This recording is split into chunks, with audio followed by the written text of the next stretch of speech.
জানো, ভাইয়াকে পাঠিয়ে দাও শ্রাবণীকে প্রপোজ করতে। তুমি কি শ্রাবণীকে এই বিষয়ে কিছু বলছো নাকি? আরে না, ও এমনিতেই ভাইয়ের উপর দুর্বল। আমি আজ আসার সময় ওর ফোন নিয়ে গ্যালারিতে ঢুকেছিলাম, দেখলাম গ্যালারি ভাইয়ার ছবি দিয়ে ভরা। ও, ওকে এখনই পাঠিয়ে দিচ্ছি। আর শোনো, ভাইয়াকে পাঠিয়ে দিয়ে জলদি ক্যান্টিনে চলে এসো। যত আজ্ঞা মহারানী। নাইম, তুই রেডি তো? কিসের জন্য? শ্রাবণীকে প্রপোজ করার জন্য। কি? আমি পারবো না, তুই আমার হয়ে করে দে। কি শালা, প্রেম করবি তুই, প্রপোজ করে দিবি অন্য কেউ? তাহলে তুই কেন প্রেম করবি? অন্য কাউকে বললেই হয় প্রেম করার জন্য। আমি পারবো না ভাই, ওর সামনে গেলেই আমার হাত পা কাঁপে, মুখ দিয়ে কথা বের হয় না। তাহলে বসে বসে আঙ্গুল চোষ। তুমি এই পাশ দিয়ে ট্রেনিং এ যাবা, ওই পাশ দিয়ে তোমার শ্রাবণীকে নিয়ে অন্য কেউ ভেগে যাবে। না না, শ্রাবণী আমারই থাকবে। এখন যাচ্ছি ওকে প্রপোজ করতে। বলে গজগজ করে হাঁটতে শুরু করলো। ওই ওই, তুই প্রপোজ করতে যাচ্ছিস, তা ফুল কই? দূর মিয়া, প্রপোজ করতে ফুল লাগে নাকি? তুই যে পানি খাবি, তোকে আগে পানি পর্যন্ত যেতে হবে না? এমনি প্রপোজ করতে গেলেও ফুল লাগে। কিন্তু আমি তো ফুল আনি নাই, এখন ফুল পাই কই? জলদি দৌড়ে ইতিহাস ডিপার্টমেন্টে যা, সামনের বাগানে নিশ্চিত গোলাপ আছে, ওইখান থেকে একটা ছিঁড়ে নিয়ে আস। থ্যাঙ্কস দোস্ত। জলদি যা, তোর বোন আসলে আবার তোর সমস্যা হবে। ভাই প্লিজ, আজকের জন্য তোকে অনুরোধ করছি, প্লিজ তুই মেয়েকে নিয়ে কোথাও ঘুরতে যা। আমি ভাই হয়ে আমার বোনকে নিয়ে ঘুরতে যাওয়ার জন্য তোর কাছে হাত জোর করে অনুরোধ করছি, প্লিজ। নাইমের এই কথাই শুনে আমি সহ সবাই হাসতে হাসতে পেট চেপে বসে পড়লাম। এরপর আমি ক্যান্টিনের দিকে রওনা দিলাম। ক্যান্টিনে এসে দেখি মিহি একটা চেয়ারে বসে কফি খাচ্ছে। আমি আসতেই ও কাপ রেখে আমার কাছে চলে আসলো। চলো, আজ ঘুরতে যাব। কোথায়? পার্কে। ওকে চলো, আমারও তোমাকে খুবই গুরুত্বপূর্ণ একটা কথা বলার আছে। তো বলো। না না, এখানে নয়, চলো পার্কে যাই, সেখানে গিয়ে বলবো। এরপর আমরা দুইজনে পার্কের উদ্দেশ্যে রওনা দিলাম। কলেজ থেকে আসার সময় দেখলাম হারামিকগুলো নাইম ও শ্রাবণীর প্রপোজ করার কাহিনী ভিডিও করছে আর হাসতে হাসতে গড়াগড়ি খাচ্ছে। ওদিকে নাইমের ও শ্রাবণীর কাহিনী দেখে ক্যাম্পাসে প্রায় সবাই মজা নিচ্ছে, কারণ শ্রাবণী নাইমকে কান ধরে উঠবস করাচ্ছে। আগে বাজে কি হয়েছে কিছুই দেখলাম না। আমি ও মিহি হাসতে হাসতে চলে আসলাম। গেটে এসে রিকশায় করে পার্কে চলে আসলাম। এই মুহূর্তে একটা বেঞ্চে বসে আছি। সকাল হওয়ার কারণে পার্কে তেমন লোক নাই। মিহি, তোমার থেকে অনেক বড় একটা বিষয় লুকিয়েছি। কি? এই তুই অন্য কাউকে ভালোবাসিস না তো? আরে না, ওই বিষয় না। তো কোন বিষয়টা লুকিয়েছো? বাদ দাও। আচ্ছা, তুমি আমাকে ছেড়ে থাকতে পারবে? মিহি আমার কথা শুনেই আমাকে জড়িয়ে ধরলো। আমিও ওকে জড়িয়ে ধরলাম। একটু পর টের পেলাম মিহি কাঁদছে। আমি ওর মুখটা ধরে তুলে বললাম, এই পাগলি, কাঁদছো কেন? তুমি আমাকে ছেড়ে যাওয়ার কথা বললে কেন? জানো না আমি তোমাকে ছেড়ে থাকতে পারি না। তাই বুঝি, কিন্তু তোমাকে সবসময় আমার পাশে রাখার ব্যবস্থা করার জন্যই তো আমাকে কিছুদিন তোমার থেকে দূরে থাকতে হবে। মানে বুঝলাম না। আরে পাগলি, তোমাকে বিয়ে করার জন্য তো আমাকে একটা চাকরি জোগাড় করতে হবে, না হলে তোমার কমিশনের বাপ তো আমাকে এনকাউন্টার করবে। এই ভালো হচ্ছে না কিন্তু, আমার বাবাকে নিয়ে উল্টাপাল্টা কিছু বলবা না। আচ্ছা, যা বলছিলাম মন দিয়ে শোনো কিন্তু। ওকে, তুমি বলো। আমি একটা চাকরি পেয়েছি আর তারই ট্রেনিং এর জন্য আমাকে এই এই জায়গায় যেতে হবে।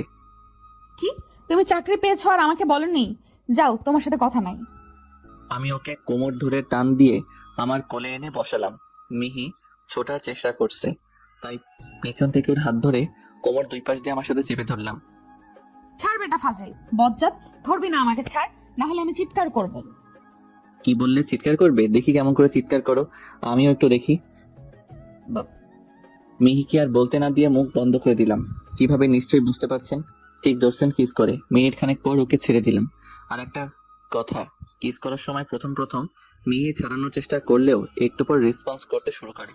আমি ছেড়ে দিতেই মিহি আমার চুল ধরে আবার আমার ঠোঁটে হামলা করলো। চুল একটু বড় হয়েছে। এবারে প্রায় 5 মিনিট চললো। এটা কি হলো? জোরে জোরে শ্বাস নিচ্ছি। মাইয়া কিছু করতে পারে বাপরে। যা দেখলেন বুঝলেন অনুভব করলেন তাই হলো। তাই? কিন্তু আমার তো পেট ভরেনি, আরো খেতে মন চাইছে। মিষ্টি একেবারে বেশি খেতে নেই, পরে মিষ্টির প্রতি অনীহা এসে যায়। এই মিষ্টি সারা জীবন খেলেও এর প্রতি কখনো অনীহা আসবে না। প্লিজ আর একবার। নো মানে না। মুরগি তোর মা। ওই ওই কি বললি? কই কিছু না তো, ওইটা তো একটা ছড়া, ভুল করে মুখ দিয়ে বেরিয়ে গেছে। আর যদি ভুল করেও বের হয় তাহলে? সরি, আর কখনো বের হবে না। ওকে এখন বলো কি বলছিলে? ও হ্যাঁ, যা বলছিলাম, আমি যে জব পেয়েছি এটা কাল রাতেই ফ্যামিলিকে জানিয়েছি। তোমাকে কেমনে জানাবো? কেন আমি কাল যাইনি তোদের বাসায়? গিয়েছিলে তো, কিন্তু তুমি ঘুমিয়ে পড়ার পরে সবাইকে জানিয়েছি। তাছাড়া তোমাকে তো এখন জানালাম। তুই কাল কেন আমাকে জানাসনি?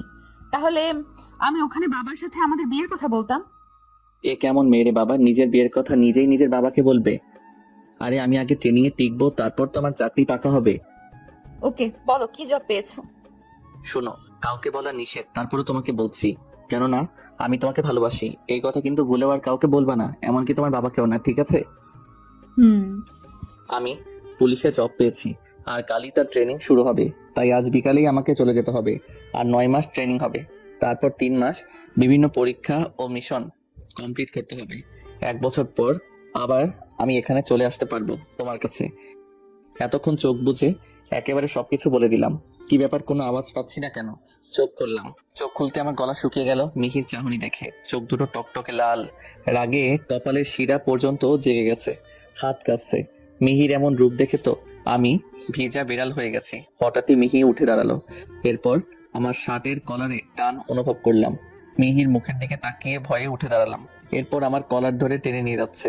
গেটের কাছে আসতেই সিকিউরিটি গার্ড এসে বলল, ম্যাডাম, কোনো প্রবলেম হয়েছে? কোনো বাজে ব্যবহার করছে এই অসভ্যটা? বলতে দেরি, কিন্তু গাল লাল হতে দেরি নেই। গাড়টার কথা শেষ হতেই মিহি ওর 2 গালে 2টা মেরে দিল। আবার আমার কলার ধরে টেনে নিয়ে যেতে লাগলো। বাইরে এসে একটা রিক্সা নিল। রিক্সাওয়ালাকে আমার বাসার ঠিকানা দিয়ে বাসার সামনে নামিয়ে দিতে বলল। রিক্সা চলতে শুরু করছে। মিহি ওর বাবাকে ফোন করে ওর মাকে নিয়ে আমার বাসায় আসতে বলল। আবার আমার বাবাকেও সাথে ভাইকেও ফোন করে বাসায় চলে আসতে বলল। এদিকে আমার যায় যায় অবস্থা, কিন্তু বুঝতে পারছি না আমার দোষটা কোথায়। কিছু সময় পর রিক্সা আমার বাসার সামনে এসে থামলো। দুইজনেই নামলাম। মিহি ভাড়াটা দিল। এরপর আমার কলার ধরে টানতে টানতে নিয়ে গেল। আজ একবার কলিং বেল বাজাতেই দরজা খুলে দিল।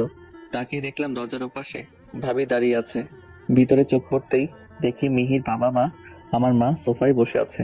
মিহি আবার আমাকে টানতে টানতে ওদের সামনে নিয়ে গেল। কি হয়েছে মা? এই বাদরটা আজকে আবার কি করছে? মিহি চুপ করে আছে আর আমি মাথা নিচু করে দাঁড়িয়ে আছি। হ্যাঁ রে মা, কি হয়েছে? এমন ভাবে আমাদের এখানে আসতে বললি? বলছি একটু পর, সবাই আসুক তারপর। আর কে আসবে? আসলে দেখতে পাবে। একটু পর বাবার ভাই আসলো। কি রে মা, কি হয়েছে? এমন জৈলি ভাবে ডাকলি যে? মিহি কিছু না বলে হাঁটতে হাঁটতে ডাইনিং টেবিলের কাছে গেল। সেখান থেকে ফল কাটার ছুরিটা এনে বলতে শুরু করলো, তোমার গুণধর ছেলে পুলিশের জব পেয়েছে এবং কালই নাকি ট্রেনিং শুরু হবে। 1 বছর পর ফিরবে। আর এই কথাটা ওই আমাকে এখন বলছে। তাছাড়া ওই নাকি আজ বিকেলেই রওনা দিবে। ওকে আমার বিশ্বাস নেই, ওই যদি ওখানে গিয়ে অন্য কাউকে ভালোবেসে ফেলে তখন আমার কি হবে। তাই আমি এখন আজ ওকে বিয়ে করতে চাই। তোমাদের কারো আপত্তি আছে? ছুরিটা ডান হাতে ধরে বাম হাতের উপরে রেখে বলল, মা, ছুরিটা ফেলে দে। মেয়ে ট্রেনিং থেকে ফিরে আসলে তোদের বিয়ে ধুমধাম করে দেব। কোনো কথা না, এখনই আমাদের বিয়ে দিবে কিনা তাই বলতে বলছি, হ্যাঁ অথবা না। মিহি আমার কথাটা শোনো। আই তুই চুপ কর, তোর মুখ দিয়ে যেন কোনো শব্দ বের না হয়। এতক্ষণ যেমন চুপ ছিলি তেমনই থাক। বাবা আমি ওকে খুব ভালোবাসি, আমি কোনোভাবে ওকে হারাতে চাই না। প্লিজ তোমরা রাজি হয়ে যাও না। মিহি আমার বাবার কাছে গিয়ে ওনাকে জড়িয়ে ধরে কাঁদতে কাঁদতে বলল, আচ্ছা মা, কান্না থামা। আজই তোদের বিয়ে, তোকে আমার পার্মানেন্ট মেয়ে করে নিব। কি বলো মেঘের মা? আমি তো সেই প্রথম দিন থেকেই ওকে আমার মেয়ে করে নিয়েছি।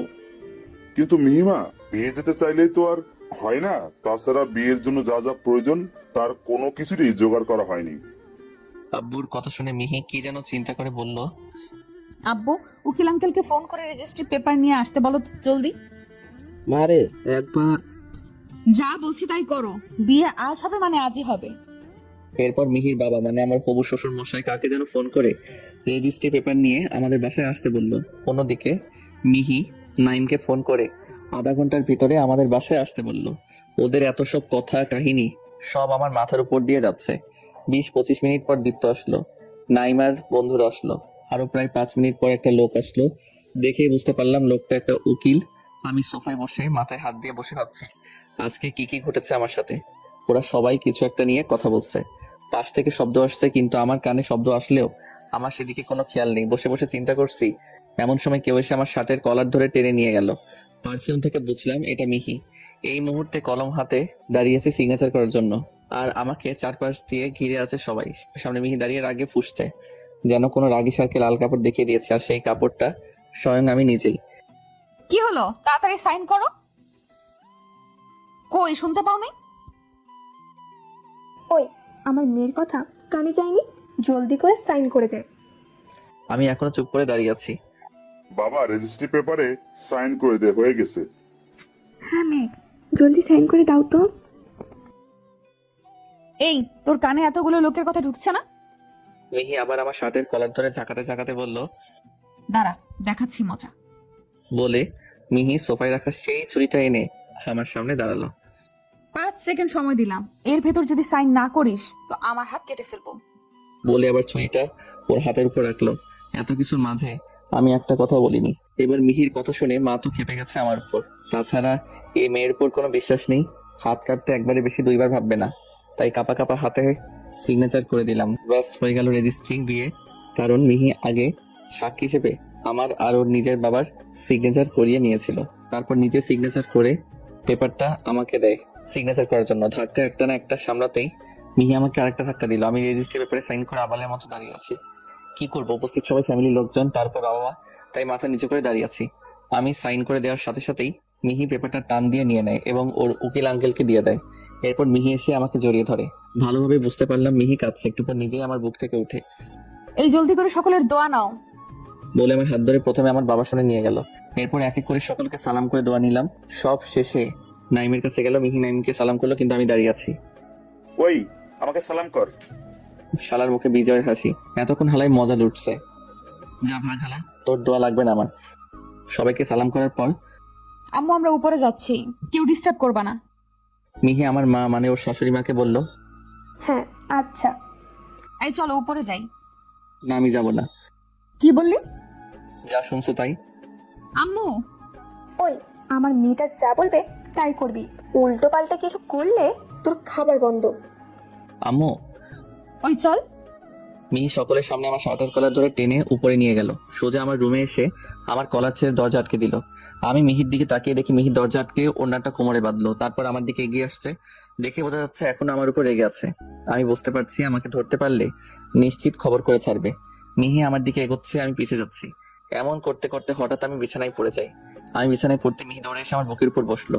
আমি ওকে উঠাতে গেলে 2 হাত দিয়ে আমার হাত দুটো চেপে ধরলো। আমি ওর রাগী চোখের দিকে তাকিয়ে ভয়ে চুপ করে গেলাম। তখন কি বলছিলি? আমার মুখের উপর না করলি কেন? ওই আমি কিছু করি নাই তো। এবারের মতো ছেড়ে দেওয়ার কখনো তোমার কোনো কথাই না করবো না, প্লিজ। না, এত সহজে তোকে ছাড়বো না। আমাকে না জানিয়ে যেই কাজ করেছিস তার শাস্তি তোকে পেতেই হবে। হ্যাঁ শাস্তি? কিসের শাস্তি? এই আমি না তোমার একটা মাত্র আদরের জামাই, আমাকে তুমি শাস্তি দিতে পারবে? কেন পারবো না? এই দেখ। বলেই আমার ঠোঁটের উপর আক্রমণ করলো। আমি কিছু বলতে চেয়েছিলাম কিন্তু বলতে দিল না। মিহি কিস করছে কম, আমার ঠোঁটের উপর অত্যাচার করছে বেশি, মানে ঠোঁটে কামড় দিচ্ছে। আমি ছাড়ানোর চেষ্টা করলাম কিন্তু পারতেছি না। যেই ছাড়াতে চাচ্ছি অমনি ঠোঁট কামড়ে ধরছে। হঠাৎ করে যেন মিহি বাগিনী হয়ে উঠেছে। মিনিট খানেক পর আমার শ্বাস নিতে পারছি না, তাই ছটফট করতে লাগলাম। আমার অবস্থা দেখে মিহি আমাকে ছেড়ে দিল, কিন্তু বুকের উপর থেকে নামলো না। আর একটু হলে তো মরেই যেতাম। এমন ভাবে কেউ ঠোঁটে কামড় দেয়? আমি দেই।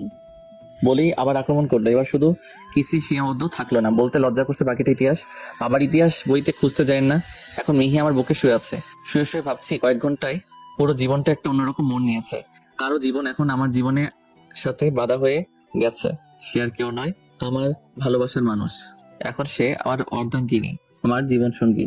সবকিছু মনে করে কেমন যেন ভালো লাগছে, আবার লজ্জাও লাগছে। একটু আগে যা হয়ে গেল, এর মাঝে মিহি আমার বুকে ঘুমিয়ে গেছে। আমিও এসব ভাবতে ভাবতে ঘুমিয়ে গেলাম।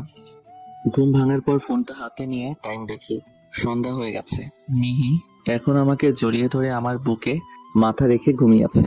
ঘুমন্ত অবস্থায় ওকে আগেও দেখেছি। ওকে এই অবস্থায় দেখে মন চাচ্ছে যেন বসে ওকে দেখেই যাই। কিন্তু হঠাৎই আমার মনে পড়ে গেল আজকে আমাদের যাওয়ার দিন। তাই মিহিকে সাবধানে বুক থেকে নামিয়ে বালিশে শুয়ে দিলাম যেন ঘুম না ভাঙে। তারপর বাথরুমে চলে আসলাম ফ্রেশ হতে। সবকিছু গোছগাছ করে একেবারে নিচে নামলাম। উদ্দেশ্য খাবার খেয়ে রওনা দিব। নিচে আসতেই, কি ভাই কেমন দিল? তোমার তো ভালোই এক্সপিরিয়েন্স আছে, বুঝে নাও। তবে এইটুকু বলতে পারি তুমি প্রথমবার ভাইকে যেমন দিয়েছিলে তার থেকে কয়েক গুণ বেশি দিয়েছে। আমিও কম চাই না। ভাবি লজ্জা পেয়ে চলে গেল। এরপর মাকে খাবার দিতে বললাম। সবাই বিভিন্ন কথা বলতে লাগলো, সাথে কিছু উপদেশ ফ্রি।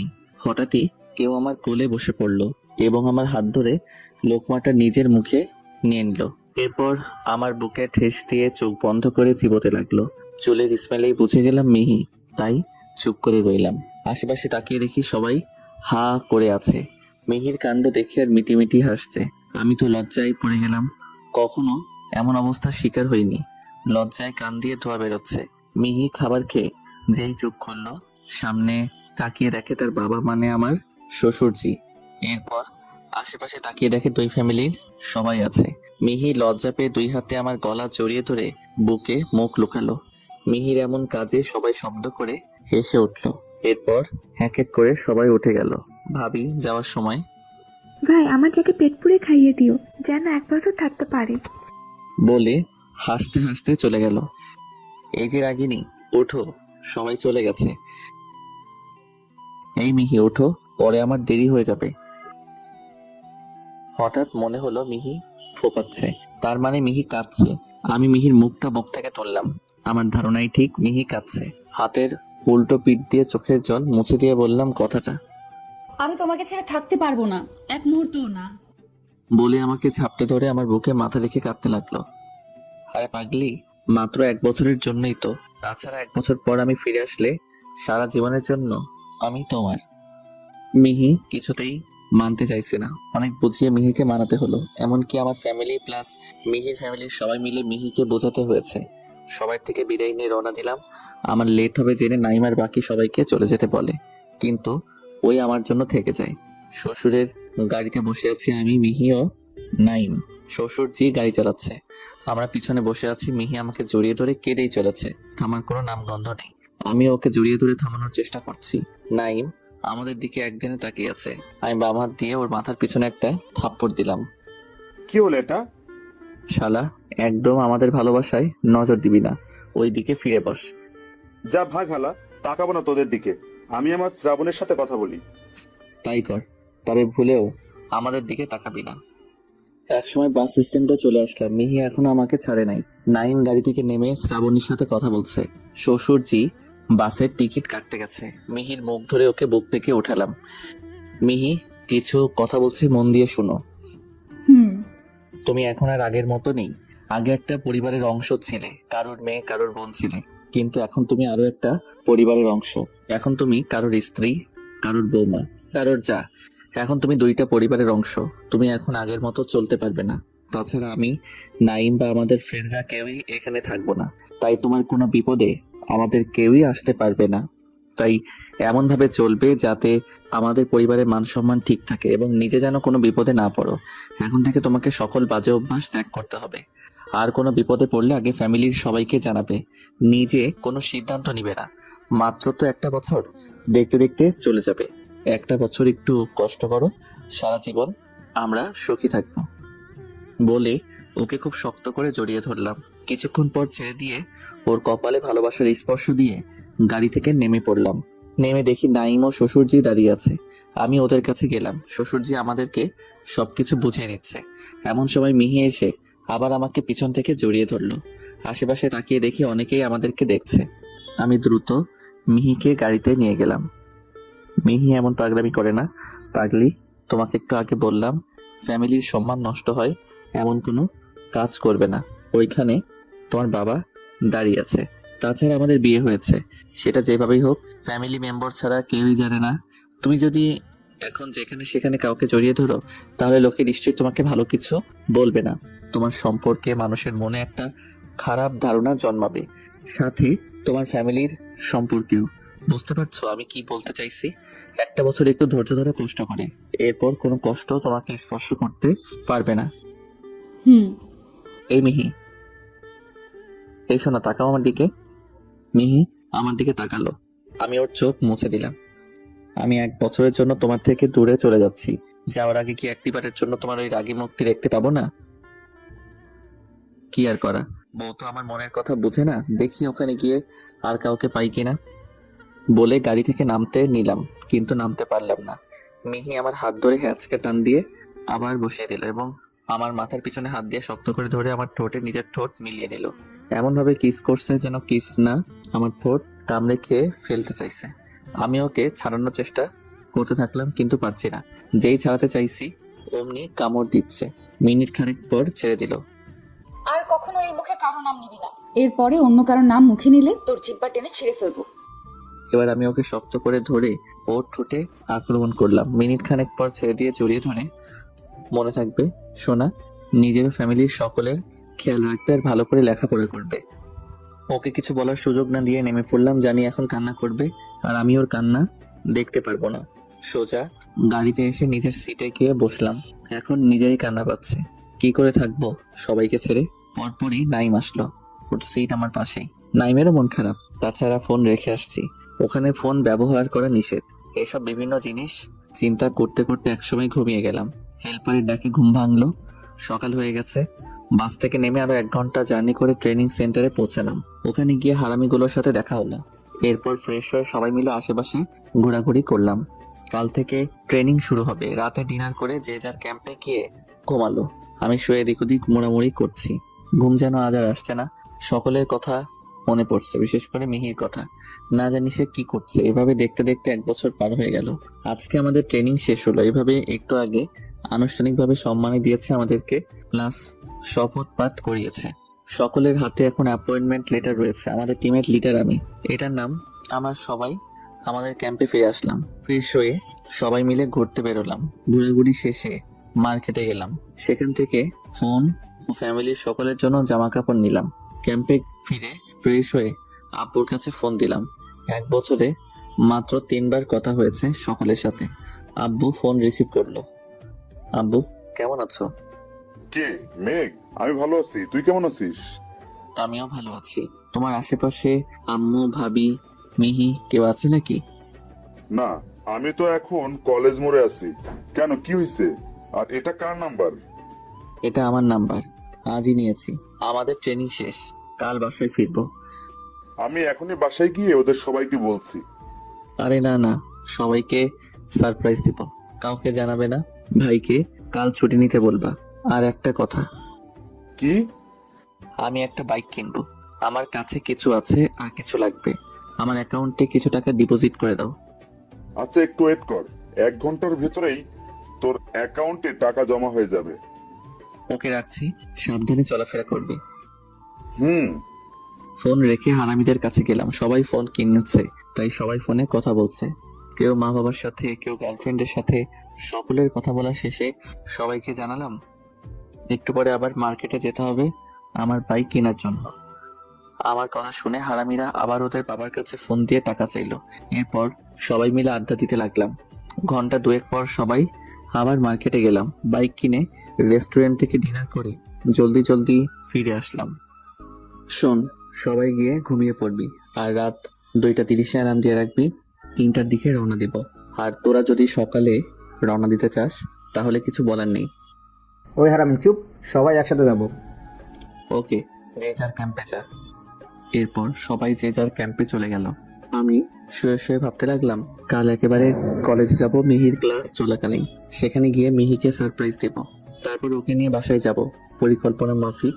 রাত 3টার দিকে যার যার বাইকে করে রওনা দিলাম। সকাল 10:30টার দিকে কলেজে পৌঁছালাম। মাঝে একটা হোটেলে ব্রেকফাস্ট করেছি। কলেজ কেটে গিয়ে হর্ন দিচ্ছি কিন্তু খুলছে না। আমার কেমন যেন লাগছে। মন বলছে মিহির কোনো প্রবলেম হয়েছে। আমি তাড়াতাড়ি করে নাইমকে শ্রাবণীর নাম্বারে কল দিতে বললাম। বাইক সাইডে দাঁড় করিয়ে আমি নাইমের থেকে ফোনটা নিলাম। রিং হচ্ছে কিন্তু রিসিভ করছে না। কয়েকবার ট্রাই করার পর রিসিভ করলো। নাইম, নাইম ওরা মিহির। শ্রাবণী, আমি মেঘ বলছি। কি হয়েছে আমার মিহির? আর কোথায় তোমরা? ভাই, আমরা লাইব্রেরিতে। কলেজের ভিপি এর ভাই মাহির সাথে ঝামেলা করছে। কি? গেটের দারোয়ান কই গেছে? গেট খুলছে না কেন? ভাইয়া, গেট ওতে লোক বন্ধ করে দিয়েছে।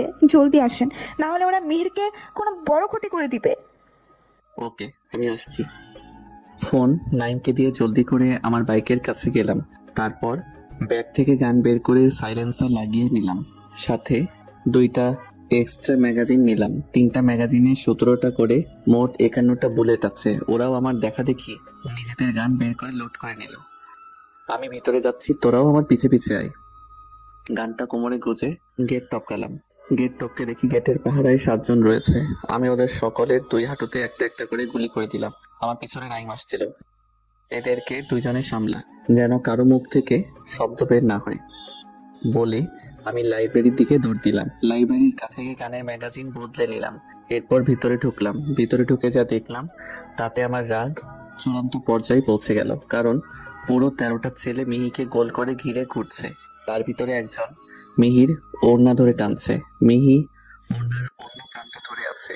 আর লাইব্রেরির সকলে এই দৃশ্য উপভোগ করছে। আমি চিৎকার করে ডাক দিলাম, মিহি। মিহি ওড়না ছেড়ে একটা ছেলেকে ধাক্কা দিয়ে ফেলে দিয়ে দৌড়ে এসে আমার বুকে ঝাঁপিয়ে পড়লো। অজর দ্বারাই কান্না করছে। আমাকে এমনভাবে জড়িয়ে ধরছে যেন নিজের সুরক্ষিত স্থানে পৌঁছে গেছে। ওরা ওরা আমার সাথে। চুপ, কিছু বলতে হবে না, শুধু দেখো ওদের কি অবস্থা করি। ওই তুই কে বে? আমাদের শিকারে ভাগ বসাচ্ছিস? যে ছেলেটা মিহির ওড়না ধরে টানছিল সেইটা বলল আমাকে। আমি রাগ কন্ট্রোল করতে না পেরে কোমর থেকে গানটা বের করে ওর 2 পায়েরই 3টা জয়েন্টে 3টা করে গুলি করলাম। এটা দেখে বাকি ছেলেগুলো প্লাস লাইব্রেরিতে উপস্থিত সবাই লাইব্রেরি থেকে বেরোনোর জন্য ছোটাছুটি করতে লাগলো, কিন্তু কেউ বেরোতে পারলো না। কারণ গেটে আমার বন্ধুরা গান হাতে দাঁড়িয়ে আছে। এদিকে যাকে গুলি করছি সে চিৎকার করে কান্না করছে। আমি শার্ট পরেছিলাম, শার্টটা খুলে মিহির শরীরে জড়িয়ে দিলাম। এরপর মিহিকে ছাড়িয়ে ওই ছেলেটার কাছে গেলাম। ওর মুখের ভিতরে গান ভরে বললাম, চুপ, মুখ দিয়ে শব্দ বের হলে সোজা উপরে পাঠিয়ে দিব। ওই এর সাথে আর কে কে ছিলি আমার সামনে এসে দাঁড়া। আমার যদি তোদেরকে খুঁজে বের করতে হয় তবে তোদের খুঁজে বের করতে যতটুকু সময় লাগবে ওইটুকুই তোদের আয়ু। খুঁজে বের করতে পারলে কোনো কথা বলার সুযোগ পাবি না। আমার কথা শুনে সবগুলো ভিড়ের মাঝ থেকে ছুটে এসে আমার পায়ে পড়ল। ভাই আমাদের মাফ করে দেন, আর জীবনেও এমন ভুল হবে না। ওই চুপ, মাফ করবো কি করবো না পরে দেখা যাবে। আগে তোদের টিমের সকল সদস্যদের ক্যাম্পাসে ডাক। একজন বাকি থাকলে তোদের সকলের প্রাণের ঝুঁকি আছে বলে যাকে গুলি করেছিলাম ওর পা ধরে টানতে টানতে ক্যাম্পাসে নিয়ে গেলাম। ওই হালাই তো যন্ত্রণায় চিৎকার করছে। ওর এই চিৎকার আমার রাগের মাত্রা আরো বাড়িয়ে তুলছে। মারলাম ওর মিড পয়েন্টে এক লাথি। এক গগন বিদারী চিৎকার দিয়ে অজ্ঞান হয়ে গেল। নাইম, যা প্রিন্সিপাল আর ভিভিকে ধরে নিয়ে আয়। নাইম ও রাকিব গেল তাদেরকে আনতে, আর আমি পানি মেরে ছেলেটার জ্ঞান ফেরালাম। সে শুয়ে কাতরাচ্ছে। কিছুক্ষণ পর শুধু প্রিন্সিপালকে নিয়ে ফিরে আসলো। প্রিন্সিপাল এসে দেখে ছেলেটার প্যান্ট সম্পূর্ণ রক্তে ভিজে গেছে এবং শুয়ে কাতরাচ্ছে। ওর এই অবস্থা দেখে প্রিন্সিপাল রেগে গেল এবং দৌড়ে ছেলেটির কাছে গেল। তোর এই অবস্থা কে করেছে বাবা? শুধু বল আমাকে, তারপর দেখ তার কি করি। কিন্তু ছেলেটা শুধুই কাঁদছে আর যন্ত্রণায় কাতরাচ্ছে, কোনো কথা বলছে না। এই, ওর এই অবস্থা কে করেছে? আমি করছি। ইউ বাস্টার্ড, তুই জানিস ওকে? ও আমার ভাইয়ের ছেলে। তোকে তো আমি বলে আমার কাছে এসে আমাকে থাপ্পড় মারতে গেল। আমি ওনার হাতটা ধরে ফেললাম। হাতটা ঝাড়ি দিয়ে ফেলে দিয়ে উল্টো সর্বশক্তি দিয়ে ঠাস ঠাস করে একটা থাপ্পড় দিলাম। উনি মাটিতে পড়ে গেল। চুপ করে ওই জায়গায় বসে থাক। ওই যা করেছে তার সত্ত্বেও এখনো বেঁচে আছে, ওইটা ওর ভাগ্য। আর তোর প্রিন্সিপালগিরি বের করছি আজ। প্রিন্সিপাল থাপ্পড় খেয়ে একে তো সামলাতে পারেনি, তার উপর ক্যাম্পাসের সকল স্টুডেন্টদের সামনে লজ্জায় অপমানে উনি একেবারে চুপ করে গেলেন। নাইন, যা তো সব সারপ্লাস স্টুডেন্টদের ক্যাম্পাসে ডেকে নিয়ে আয়। এরপর ওদের টিমের সকলের ফ্যামিলিকে ফোন করে কলেজে ডেকে নিয়ে আসলাম। এরপর ওরা আজ পর্যন্ত যে সকল অপরাধ করছে সব স্বীকার করতে বললাম উপস্থিত সকলের সামনে। সব শেষে দেখা গেল ওরা ড্রাগসের ব্যবসা করে, সাথে বেশ কয়েকটা রেপ কেসও আছে ওদের নামে। সবকিছু শেষে জানতে পারলাম ওদের লিডার এই কলেজের ভিপি। তাছাড়া ওরা যতগুলো রেপ কেসের সাথে জড়িত সবগুলো থেকে ছাড়া পেয়েছে কলেজের প্রিন্সিপালের জন্য। ওরা যখন নিজেদের সকল অপরাধ স্বীকার করছে তখন কোথা থেকে ভিপি আসলো? ভিড় কাটিয়ে যখন সামনে আসলো দেখে সবাই নিজেদের অপরাধ স্বীকার করছে, এমনকি ভিপি অপরাধগুলো বলে দিচ্ছে। রাকিব ওদের সামনে বসে রেকর্ডার ধরেছিল, তাই ভিপি তেড়ে গেল ওর দিকে, গিয়ে লাথি দিয়ে ওকে চেয়ার থেকে ফেলে দিল। আবার মারতে গেলে ওর ডান পায়ে একটা গুলি ছুড়লাম। এরপর ওর শরীরের সকল গুরুত্বপূর্ণ অঙ্গে গুলি করে ম্যাগাজিনটা খালি করে দিলাম। শেষ গুলিটা ওর কপালে করলাম। এটা দেখে অনেকে জায়গায় অজ্ঞান হয়ে গেল। ক্যাম্পাসের নীরবতা ছেয়ে গেল। এরপর ওদের সকলকে জেলে পাঠিয়ে দিলাম সারা জীবনের জন্য, সাথে প্রিন্সিপালকেও। যতদিন বেঁচে থাকবে কোনো কারোর সাথে দেখা করতে পারবে না, এমনকি ফ্যামিলির কারোর সাথেও নয়। বাকি জীবনটা জেলে বসিয়েই কাটিয়ে দিতে হবে, কেননা আমি চাকরির আগেই সিনিয়র অফিসারদের দিয়ে আমার দেওয়া চুক্তিপত্রে সাইন করিয়ে নিয়েছিলাম। সেখানে আমার শাস্তি দেওয়ার বিষয়টিও ছিল। ওদের সকল স্বীকারোক্তি রেকর্ড করেছিলাম, তার 3 কপি করে। 1 কপি কমিশনার স্যারের মাধ্যমে সিনিয়র অফিসারদের কাছে পাঠিয়ে দিলাম, 1 কপি নিজেদের কাছে রেখে দিলাম, আর 1 কপি ওদের ফ্যামিলিকে দিয়ে দিলাম। সবকিছু কমপ্লিট করতে করতে রাত হয়ে গেল। এতক্ষণে মিহি আমার সাথে ছিল, কখনো আমাকে জড়িয়ে ধরে বা কখনো আমার হাত জড়িয়ে ধরে বেচারি অনেক ভয় পেয়ে গেছে।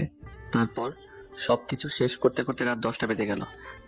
মেঘ চলো, আজ তোমরা আমাদের বাসায় যাবে। না বাবা, আজ না, 1 বছর ফ্যামিলির কারোর সাথে দেখা হয়নি, তাই আগে বাসায় যাব, পরে একদিন যাব বলে আমি মিহিকে নিয়ে বাসার দিকে রওনা দিলাম। বেচারি সেই থেকে কেঁদেই চলেছে, থামছেই না। বাইকে বসেও আমাকে জড়িয়ে ধরে কাঁদছে। সত্যি খুব ভয় পেয়ে গেছে। আসলে ওর সাথে যা হয়েছে তাতে যে কোনো মেয়েই ভয় পেয়ে যাবে। তাছাড়া আমি যদি ঠিক সময় না পৌঁছাতাম তাহলে ভুলটা আমারই। ওকে যদি শান্তশিষ্ট না হতে বলতাম, যদি সেই আগের মতো রাগী প্লাস গুন্ডি থাকতো, তাহলে ওর দিকে কেউ চোখ তুলে তাকাবার সাহস পেত না। এসব ভাবতে ভাবতে বাসায় চলে আসলাম। কলিং বেল বাজাতেই সেকেন্ডের ভিতর দরজা খুলে গেল। দরজা খুলে আম্মু আমাকে দেখে জড়িয়ে ধরে কপালে সারা মুখে চুমু দিতে থাকলো, সাথে কান্না করছে। আমিও আম্মুকে জোরে জড়িয়ে ধরলাম। আম্মু, আমি চলে আসছি তো, আর যাব না তোমাদের ছেড়ে। আচ্ছা এখন ছাড়ো আর মিহিকে নিয়ে ঘরে যাও।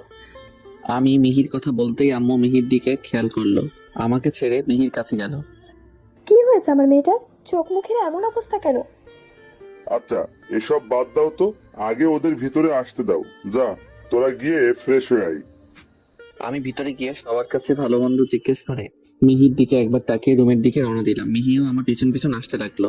রুমে এসে শরীরটা বিছানার উপর এলিয়ে দিলাম। মিহি এসে ব্যাগটা রেখে সোজা ওয়াশরুমের দিকে যেতে লাগলো। আমি সঙ্গে সঙ্গে উঠে পড়লাম। তারপর আমিও ওয়াশরুমের দিকে যেতে লাগলাম।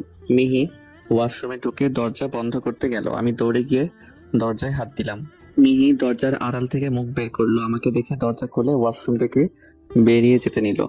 আমি দেওয়ালে হাত দিয়ে ওকে বাধা দিলাম।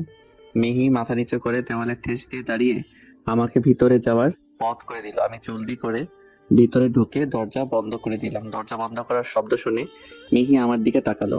আমি বেশ ভালো করে বুঝতে পারছি মিহি আমার উপর অভিমান করে আছে। আমি ওর 2 পাশে 2 হাত রেখে, কি কথা বলবেন আমার সাথে? মিহি সে আগের মতো মাথা নিচু করে চুপ করে আছে। আচ্ছা কথা দিচ্ছি, আর কখনো তোমাকে ছেড়ে কোথাও যাব না, গেলেও তোমাকে সাথে করে নিয়ে যাব। আবারও চুপ। এবার ওর থুতনি ধরে মাথাটা উঁচু করে ধরলাম। মিহি তাকাও আমার দিকে। আমি বলছি তাকাও আমার দিকে, চোখে চোখ রেখে তাকাও। মিহি এবার কিছুটা কেঁপে উঠলো এবং চোখ তুলে চাইলো আমার দিকে। কিছু দেখতে পাচ্ছ আমার চোখে? দীর্ঘ 1 বছর তোমাকে দেখতে পারিনি, তোমার ছোঁয়া পাইনি, তোমার মুখে ভালোবাসি কথাটাও শুনতে পারিনি। আমি কি সেখানে সুখে ছিলাম?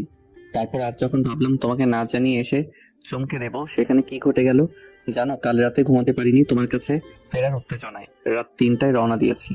এখানে এসে দেখলাম কেউ তোমার সম্মানহানি করতে চাইছে। আসছি থেকে একটিবার তোমার সেই হাসি মুখটি দেখতে পেলাম না। যেখানে আমার অভিমান করে থাকার কথা, সেখানে উল্টো তুমি অভিমান করে আছো। আমি কি এতটাই অপরাধী তোমার কাছে? বলে হাঁটু ভেঙে মিহির পায়ের কাছে বসে পড়লাম। মিহির এমন ব্যবহার আমি মেনে নিতে পারছি না, খুব কষ্ট হচ্ছে। একটু পর মিহি হাঁটু ভেঙে আমার সামনে বসে আমাকে জড়িয়ে ধরে শব্দ করে কাঁদতে শুরু করলো। একটু পর কিছুটা শান্ত হয়ে বলল, আমাকে মাফ করে দাও সোনা। আসলে আমাকে ছেড়ে চলে যাওয়ার তোমার উপর খুব অভিমান হয়েছিল, যার কারণে একটা দিন তোমাকে না দেখলে, তোমার সাথে কথা না বললে থাকতে পারি না। সেখানে 1টা বছর তোমাকে ছাড়া কাটাতে হয়েছে। এই 1টা বছরে প্রতিটা মুহূর্তে তোমার কথা মনে পড়তো, আর অভিমানটা আরো বেড়ে যেত। প্রতিটি দিন, প্রতিটি মুহূর্ত তোমার ফিরে আসার আশায় চেয়ে থাকতাম। কলেজে যাওয়াও ছেড়ে দিয়েছিলাম। আজ হঠাৎ শ্রাবণী ফোন করে কলেজে যেতে বলল। কলেজে গিয়ে ওই ভিপির ভাইয়ের সাথে ঝামেলা হয়। তারপর ওরা আমার সাথে, আজকে তুমি যদি তখন না আসতে তাহলে আমি আসলে খুব ভয় পেয়ে গেছিলাম। ভয়টা এখনো কাটিয়ে উঠতে পারিনি, তাই প্লিজ মাফ করে দাও সোনা, প্লিজ। আসলেই তো ওর সাথে যা কিছু হয়েছে তা এত সহজে কেউ কাটিয়ে উঠতে পারবে না। তাছাড়া আমার উপর অভিমান করাটাও স্বাভাবিক। তাই ওকে শক্ত করে জড়িয়ে ধরে বললাম, মাফ করতে পারি যদি কান্না থামিয়ে মুখে হাসি ফোটাও এবং আমার পাওনাটা পরিশোধ করো। মিহি আমার কথা শুনে আমাকে ছেড়ে দিল। ওর মুখের দিকে তাকিয়ে দেখলাম লজ্জায় লাল হয়ে গেছে। পরক্ষণেই রাগী চোখে আমার দিকে তাকালো। কিসের পাওনা? আমি কারো কোনো পাওনা টাওনা দিতে পারবো না। বলে উঠে দাঁড়িয়ে দরজা খুলতে গেল। আমিও ঝটপট উঠে দাঁড়িয়ে ওকে পিছন থেকে জড়িয়ে ধরলাম। এই ভালো হচ্ছে না কিন্তু। কেন সুন্দরী, খারাপ কি হচ্ছে? 1 বছর পর কাছে পেয়েছি তোমায়, এত সহজে ছাড়ছি না বলে একটা ভিলেনি হাসি দিলাম। মিহির লজ্জা পেয়ে গেল। মিহির এমন লজ্জা পাওয়া দেখে ঠিক থাকতে পারলাম না। মুহূর্তের মধ্যে কোমর ধরে টান দিয়ে আমার একেবারে কাছে নিয়ে আসলাম। দুজনে একে অপরের নিঃশ্বাসের শব্দ শুনতে পাচ্ছি। তারপর এক হাত ওর মাথার পিছনে দিয়ে আরো কাছে টেনে 4 ঠোঁট মিলিয়ে দিলাম। দীর্ঘ 1 বছরের তৃষ্ণা মেটাতে থাকলাম। মিহি শুরুতে ছাড়া পাওয়ার চেষ্টা করলেও একটু পর নিজেই আমার উপর জোরালো হামলা চালালো। প্রায় 5 মিনিট যুদ্ধ চলল। দুইজনেরই দম ফুরিয়ে যাওয়ায় একে অপরকে ছেড়ে দিলাম। মিহি একটা লম্বা শ্বাস নিয়ে আবার আমাকে আক্রমণ করলো। এবার আমি নিজে ওর থেকে ছাড়া পাওয়ার চেষ্টা করছি, কেননা মিহি এবার কিস করছে না, কিসের বদলে ঠোঁটে কামড় দিচ্ছে। অনেক চেষ্টা করে ওর চুল ধরে পিছনে টেনে ওকে ছাড়ালাম। ততক্ষণে আমার ঠোঁট ফুলে কলা গাছ হয়ে গেছে। এটা আমাকে ছেড়ে যাওয়ার শাস্তি। ফের যদি আমাকে ছেড়ে কখনো ছেড়ে যাওয়ার চিন্তাও করিস, মাথায় আনিস, তাহলে তোর ঠোঁট কেন, তোকেই আস্ত রাখবো না। বলেই দরজা খুলে বেরিয়ে গেল। আমি আয়নার সামনে গিয়ে নিজেকে দেখলাম।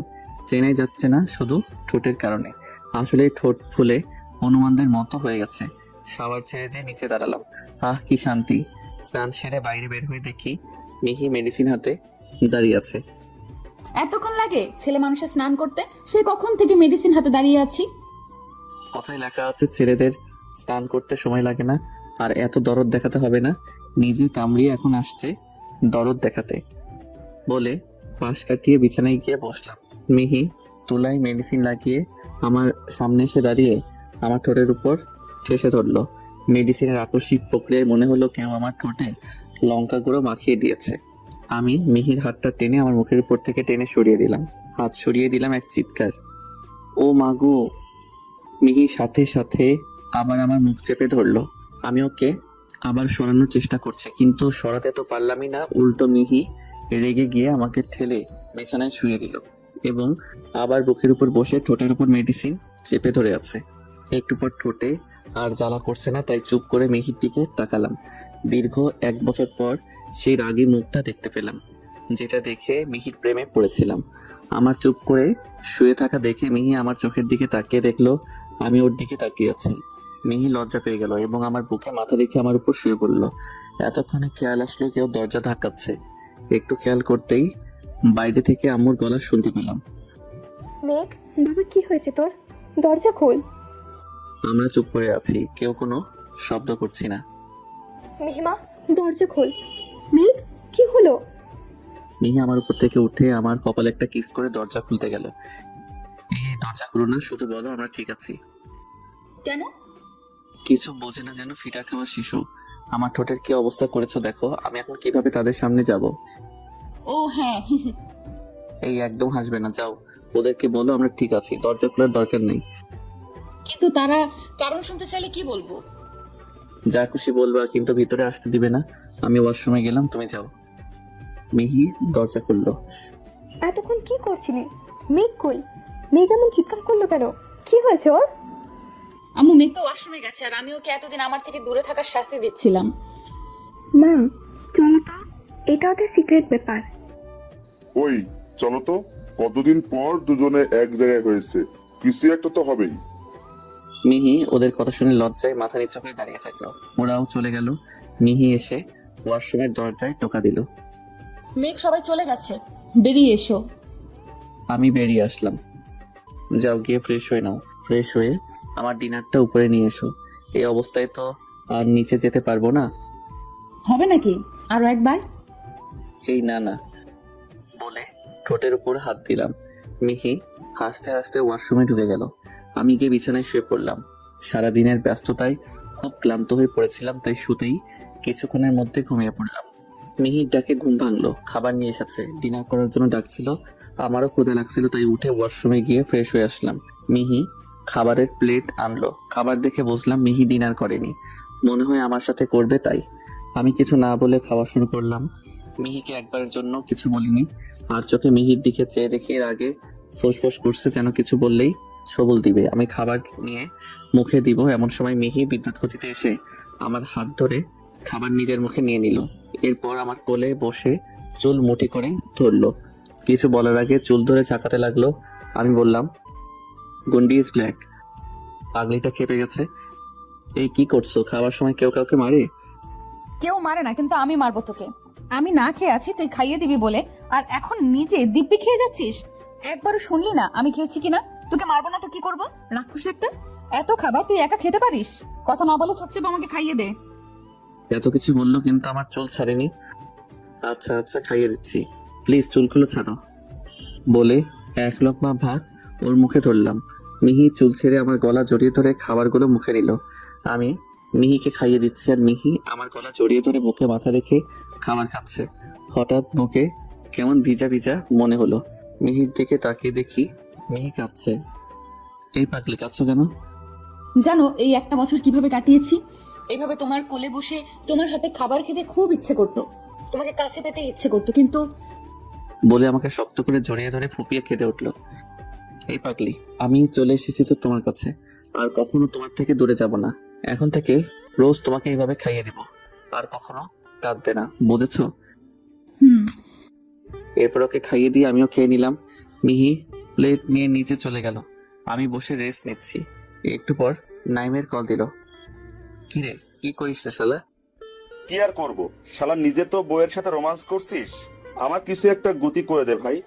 এখন তো জবও আছে ভাই, প্লিজ মিহিকে এবং আমার বাবাকে বলে আমার ও শ্রাবণীর বিয়ের ব্যবস্থা করে দে না। দেরি সহ্য হচ্ছে না বুঝি? সবাই তো আর তোর বোনের মতো ফাস্ট না। দেখি তোর বোনকে বলে ও কি বলে। ভাই যেভাবে পারিস জলদি একটা ব্যবস্থা কর প্লিজ। আমি কথা দিচ্ছি, আমার ও শ্রাবণের বিয়ের ব্যবস্থা করে দিলে তোদেরকে সুইজারল্যান্ডে হানিমুনের ব্যবস্থা করে দিব। অফার ভালো, কিন্তু শালা এখন সারা বিশ্বে করোনা ভাইরাস, তার জন্য তো এখন কোথাও যাওয়া যায় না। আরে ভাই, সেটা তো বাস্তব জীবনে, তোর গল্পের মধ্যে তো ভাইরাস নাই, তাই সব জায়গায় যেতে পারবি ভাই, প্লিজ রাজি হ। দেখছেন বিয়ের জন্য কি শুরু করেছে? এমন সময় মিহি আসলো। ওই যে তোর বোন চলে আসছে, ওর কাছে দিচ্ছি, তুই নিজেই ওকে বল। ওই ওই, কিছু বলার আগেই ফোন মিহির কাছে দিয়ে বললাম, তোমার ভাই। এরপর মিহি কথা বলতে বলতে বেলকনিতে চলে গেল। আমি বিছানায় বসে ওর জন্য অপেক্ষা করছি, কিন্তু ওনার আসার কোনো নামগন্ধ নাই। প্রায় 20 মিনিট পর মিহি আসলো। আমার সামনে এসে আমার দিকে ফোনটা বাড়িয়ে দিল। আমি ফোন বাদ দিয়ে ওর হাত ধরে হ্যাঁচকা টান দিলাম। মিহি আমার বুকে এসে পড়লো। আমি সাথে সাথে একে জড়িয়ে ধরে পাল্টি খেলাম। এখন আমি উপরে, মিহি আমার নিচে। আমি 2 হাত দিয়ে মিহির 2 হাত চেপে ধরে আছি। মিহি নিজেকে ছাড়ানোর চেষ্টা করছে। এখন কই যাবে সুন্দরী? মনে আছে 1 বছর আগে আমাকে কি করেছিলা? আজকে আমার পালা। আমার কথা শুনে মিহি যেন লজ্জায় ফেটে পড়ছে এমন অবস্থা। এই না, আজ অনেক। মিহিকে আর কিছু বলার সুযোগ না দিয়ে কিস করতে শুরু করলাম, কিন্তু মিহি নিজেকে ছাড়ানোর কোনো চেষ্টাই করলো না, বরং আমার সাথে রেসপন্স করতে শুরু করলো। বাকিটুকু ইতিহাস। সকালে ঘুম থেকে উঠে দেখি মিহি আমার বুকে শুয়ে আছে। ঘুমন্ত অবস্থা, একদম শান্তশিষ্ট, কিন্তু ঘুম ভাঙলেই পুরো উল্টো। মিহির মুখের উপর কিছু চুল এলোমেলো হয়ে আছে, গোলাপি ঠোঁট যা আমাকে খুব করে টানছে। মনে হচ্ছে যেন একেবারে খেয়ে ফেলি। নিজেকে সামলাতে না পেরে কিস করতে শুরু করলাম। কিছুক্ষণের মধ্যেই মিহি জেগে গেল। কি হচ্ছে এসব সকাল সকাল? কি হবে, আমার বউকে আদর করছি, এটা হলো মর্নিং কিস।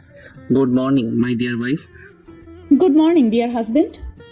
বলে আমার বুক থেকে ওঠার চেষ্টা করলো।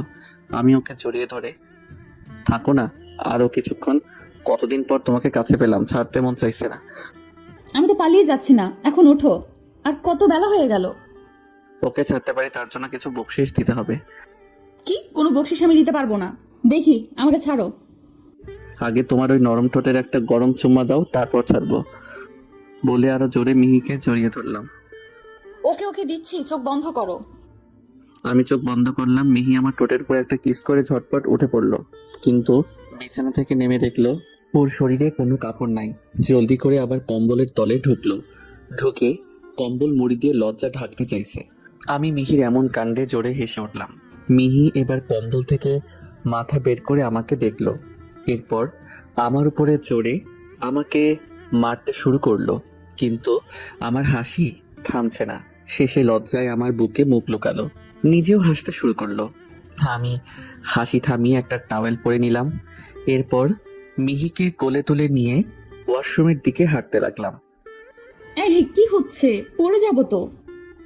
আমার জানটাকে আমি পড়তে দিব তুমি ভাবলে কি করে? তাই? হুম। তাহলে জান ছাড়া 1 বছর ছেলে কি করে? আরে সেটা তো কি হাওয়া ফুসবো? কথা বলতে বলতে ওয়াশরুমে চলে আসছি। মিহি যেই কথাটি বলল অমনি আমি শাওয়ার ছেড়ে দিলাম। গায়ে জল পড়তেই মিহি নেমে যাওয়ার জন্য ছটফট করতে শুরু করলো। এবার ওকে নিচে নামিয়ে দিলাম। নিচে নামতেই দৌড়ে পালিয়ে যাওয়ার চেষ্টা করলো।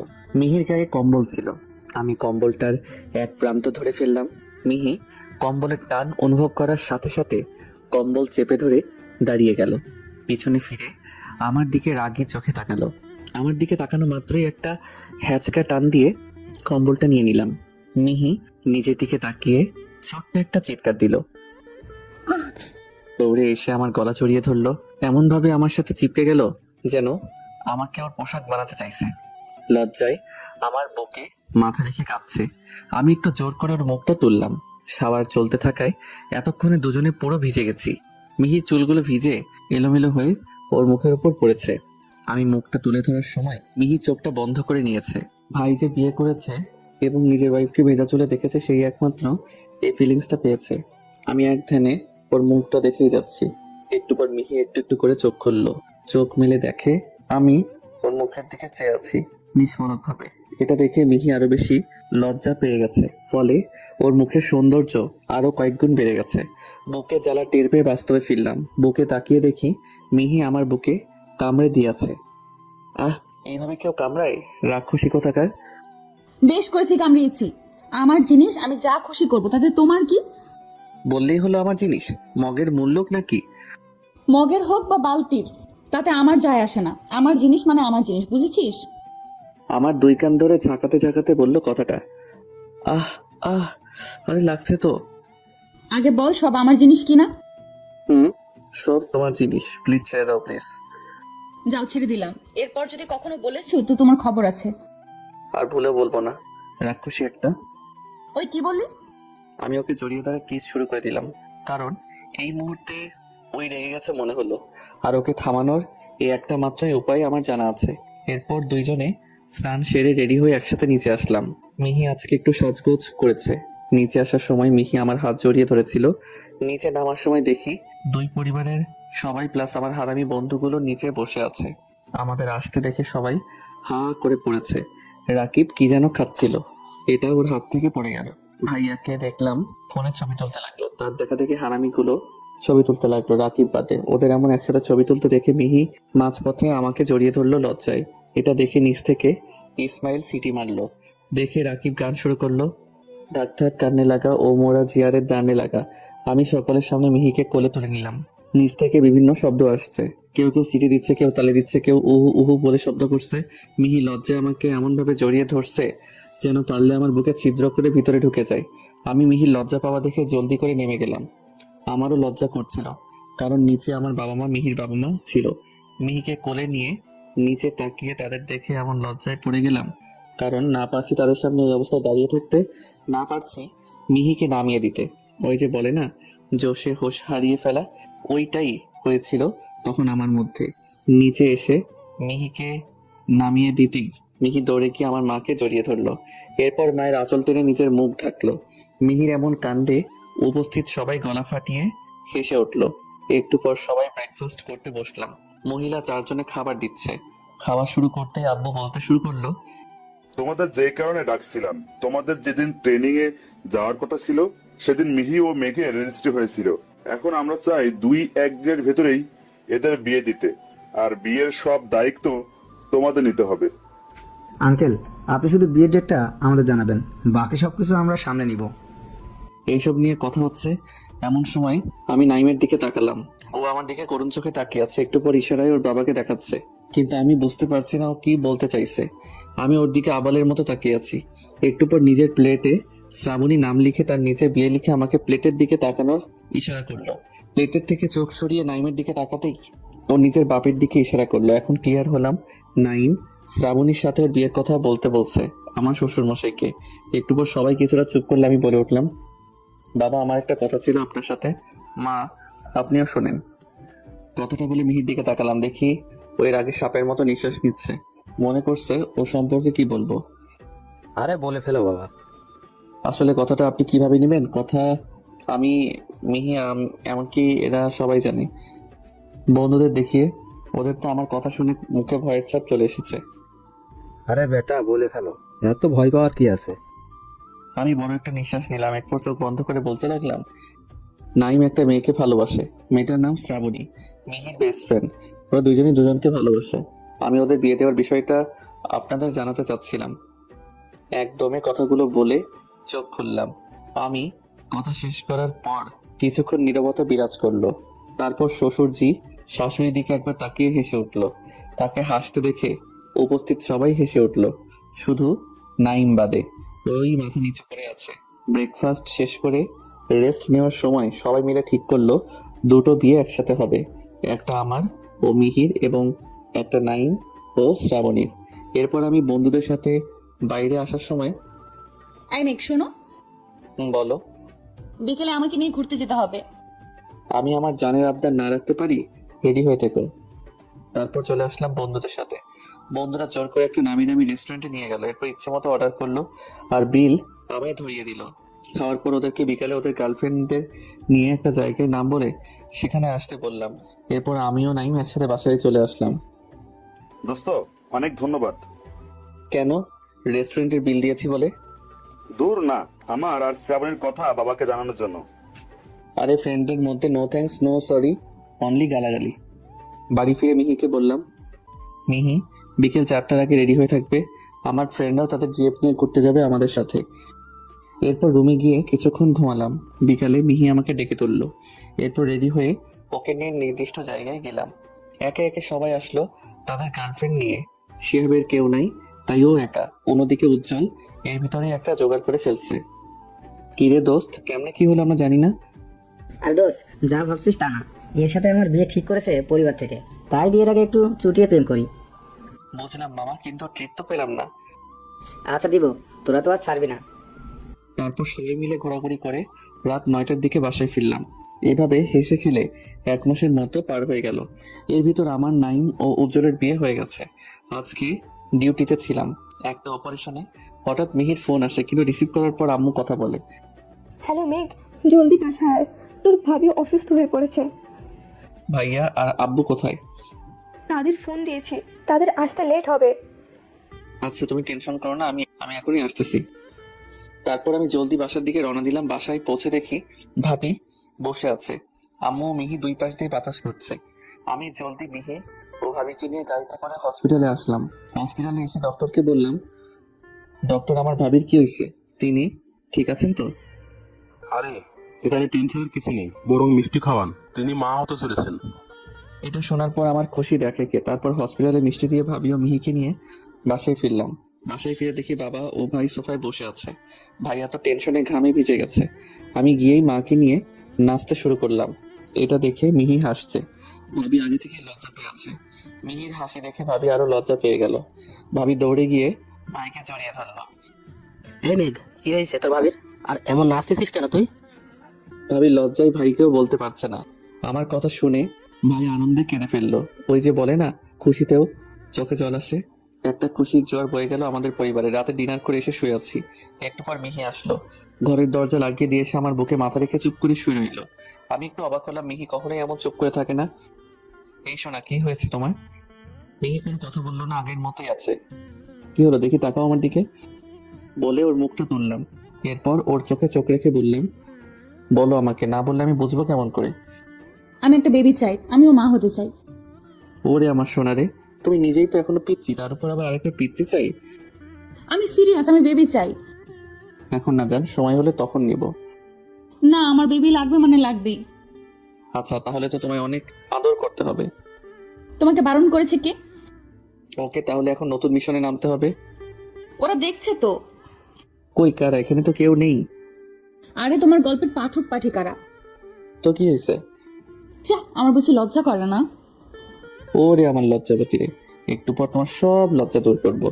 এখন আগে পাঠক পাঠিকাদের বিদায় দিয়ে আসি। এই যে, হ্যাঁ আপনাদের বলছি, আমি এখন আমার বউয়ের আবদার পূরণ করতে একটা নতুন মিশনে নামবো। তাই আপনারা এখান থেকে যান, আমার বউ লজ্জা পাই। আপনাদের সাথে দেখা হবে নতুন ভালোবাসার গল্পে। টাটা, লাইট অফ, আর বাকিটা ইতিহাস।